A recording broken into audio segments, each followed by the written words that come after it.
Hello everyone, welcome back to channel info with nursing. तो देखिए, आज हम लोग जो है एएनएम वीवीआई क्वेश्चन का क्लास 14वां करेंगे। 13 क्लास तक ऐसे हम लोग कर लिए हैं और ये सारा जो है वीवीआई क्वेश्चन है। तो चलिए क्लास को स्टार्ट करते हैं। हमारा फर्स्ट क्वेश्चन कहता है कि वृषण कोश की तापमान कितनी होती है। वृषण कोश, तो इसका ऑप्शन नंबर फर्स्ट है 2 से 3 डिग्री सेल्सियस, 5 से 6 डिग्री सेल्सियस, 7 से 8 डिग्री सेल्सियस और ऑप्शन नंबर डी है 7 से 10 डिग्री सेल्सियस। तो इसका राइट आंसर आप लोग जो है कमेंट में इसका आंसर जो है देते जाइएगा।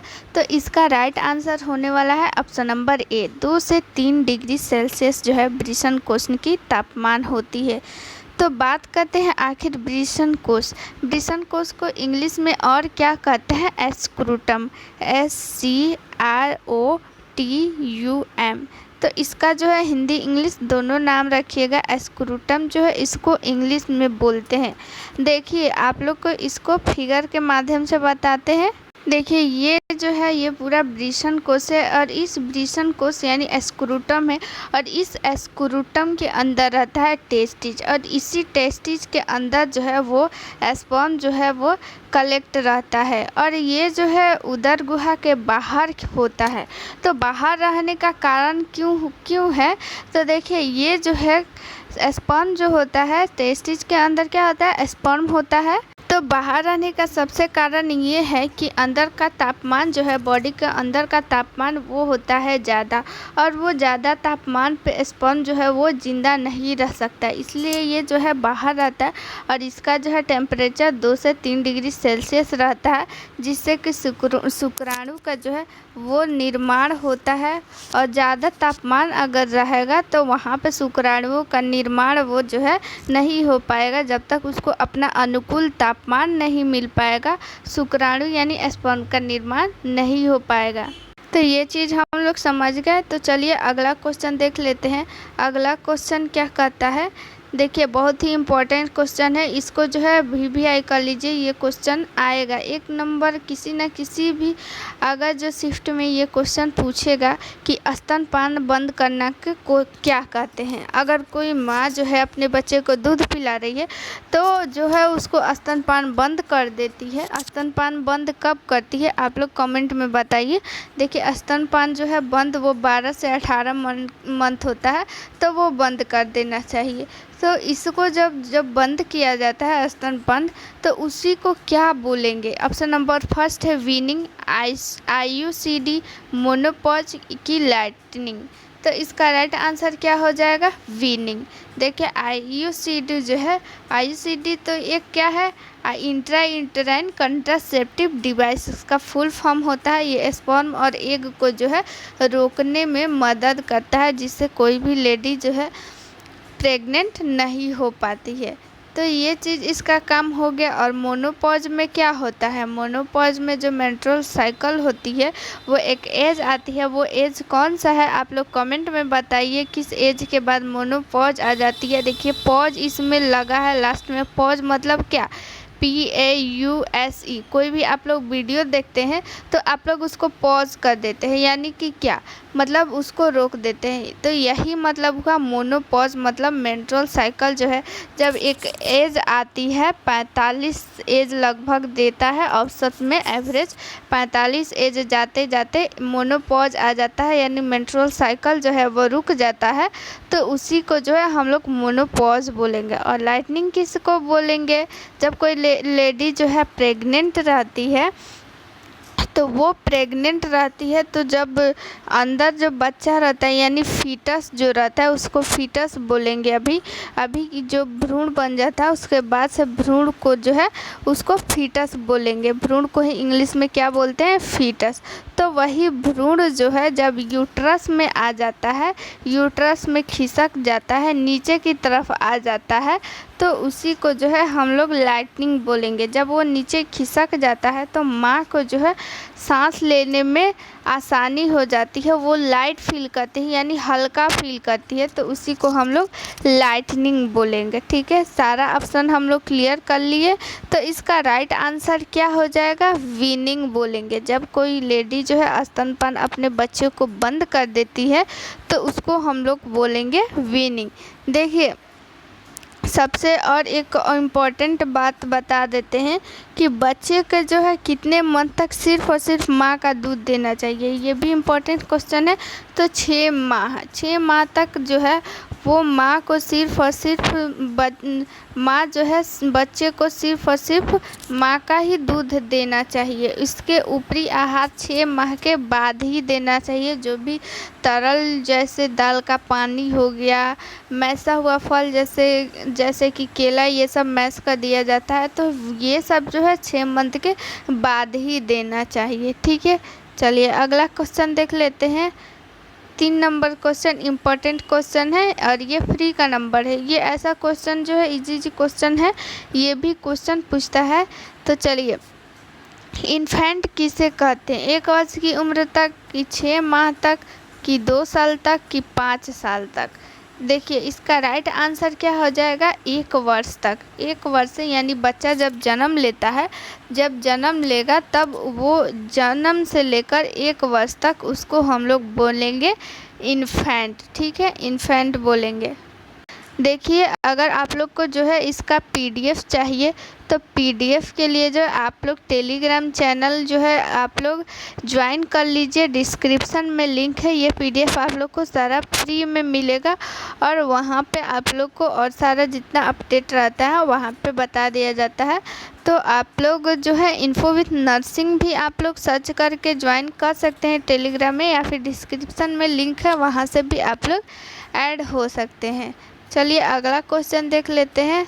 बाल्यावस्था होती है, बाल्यावस्था का उम्र बताना है कि आखिर बाल्यावस्था किस से किस एज तक बोलेंगे? 5 से 15 ईयर तक, कि 10 से 20, कि 14 से 16, कि 5 से 10 ईयर?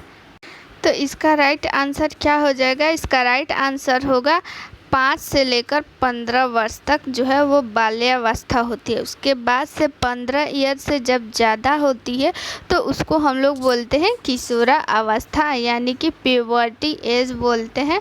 यौना आरंभ यानी कि शुरू हो जाता है। ठीक है, चलिए अगला क्वेश्चन देख लेते हैं। अगला क्वेश्चन क्या कहता है कि नवजात शिशु का सामान्य वजन। देखिए बहुत ही इम्पॉर्टेंट क्वेश्चन है और इजी क्वेश्चन है। इसका आप लोग आंसर बताइए कमेंट में कि नवजात शिशु का जो है वो सामान्य वजन कितना होना चाहिए?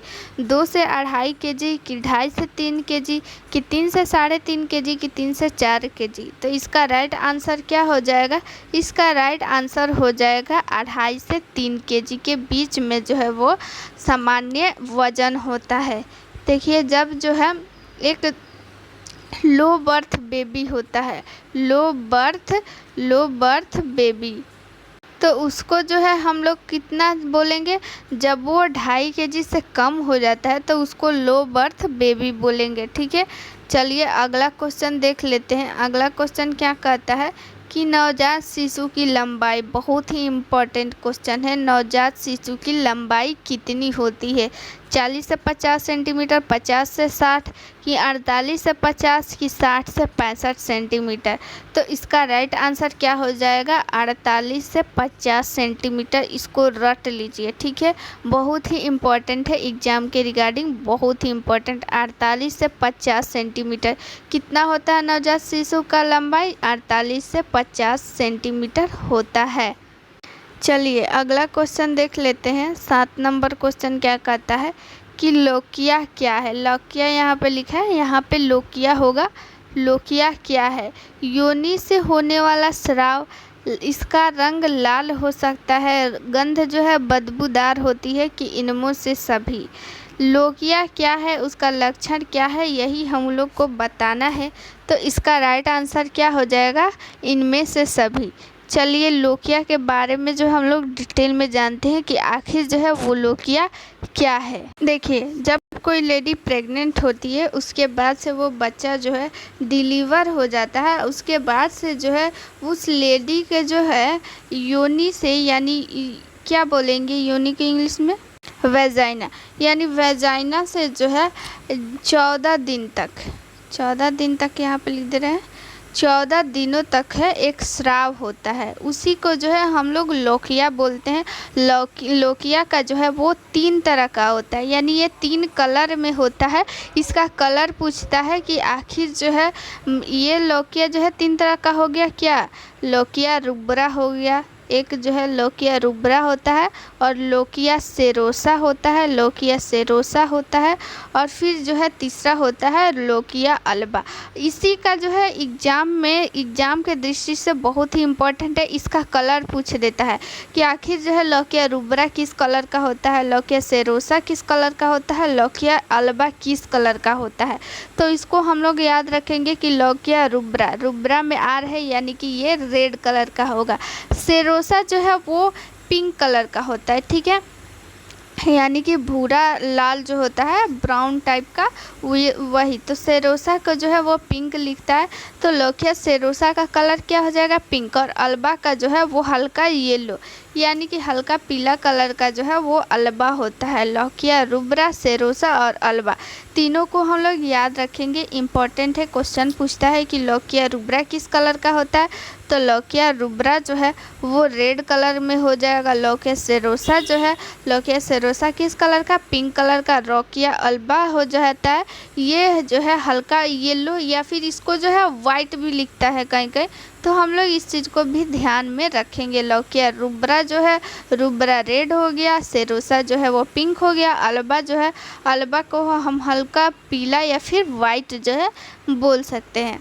चलिए अगला क्वेश्चन देख लेते हैं। 8 नंबर क्वेश्चन बहुत ही इम्पॉर्टेंट है। देखिए, जीवित टीका और मृत टीका, इससे एक क्वेश्चन रहता है। इसको जो है हम डिटेल में एक अलग वीडियो बना देंगे, उससे 1 नंबर का क्वेश्चन आप लोग का पूछेगा।